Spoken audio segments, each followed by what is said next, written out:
It only took John Wood 1 week to launch his new business, Open Hand Pasta and Provisions, after he was laid off from his chef's position at Bethesda's Barrel and Crow restaurant when it closed temporarily in March of 2020. We needed something to do, and it was just a wild idea to try selling our pasta. Some farmers I knew offered our pasta in the farmers markets, and it just took off from there. Although John has a French culinary background, his love and passion for Italian cuisine, coupled with the lack of fresh pasta in the community, led to his business.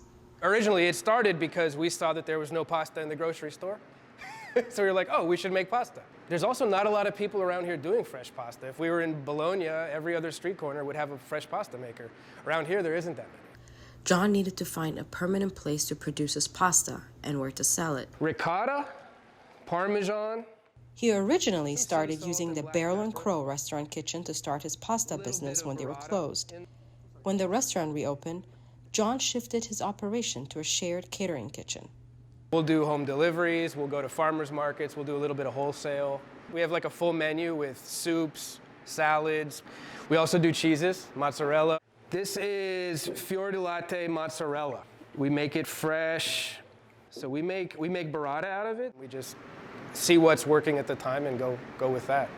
Open Hand Pasta and Provisions not only sells pasta, but also other items, including some treats for pets. Just silly, the quality of ingredients that are going in these dog treats. I mean, like, the flour is grown from Grapewood Farm and Mirchaye's Organic. It's like really good flour.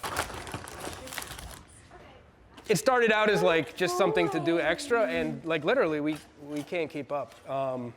There was a time when we got the new oven that we were having an issue, so we went like 3 weeks without making them, and people were up in arms. I mean, they were really upset. Montgomery County Councilmember Sidney Katz recently visited Open Hand Pasta and Provisions. How many gallons would this be? This It's about 3 gallons. That's all? Yeah. It looks like looks like a swimming pool.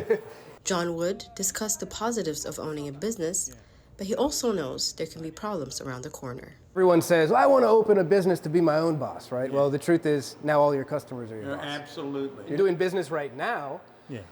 You never know what's going to happen. Yeah. Like this thing with Russia and Ukraine. Now, all of a sudden, our costs are going up again. Absolutely. Astronomical. If you can even get stuff. Sure. You know, I know that getting to-go containers, plastics, has been difficult. Right.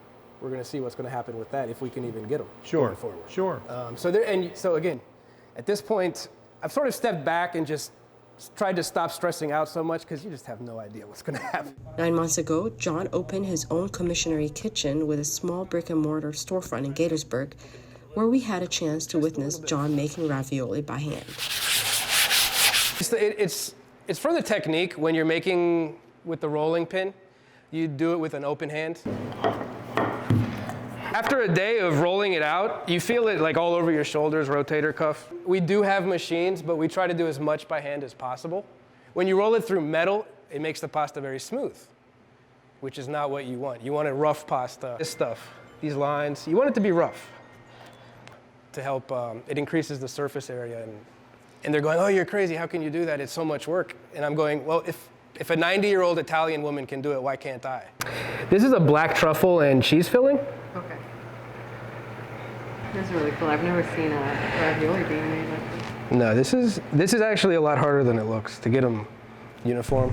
Yeah, sure. Doing like full tables, your thumbs and fingers actually get sore. And that's sort of what we're doing, is trying to keep the traditions alive, whereas you certainly could just get a machine that pops these out, but it's not the same. Yeah, so those little air bubbles, that's one sign that it's definitely handmade and not over kneaded or overworked. But actually, this is what I enjoy. Like, I hope to get to the point where I can hire someone to do all the administrative stuff and just come back here. Yeah, one day. To learn more about his menu, delivery timeline, or to place an order, visit the website.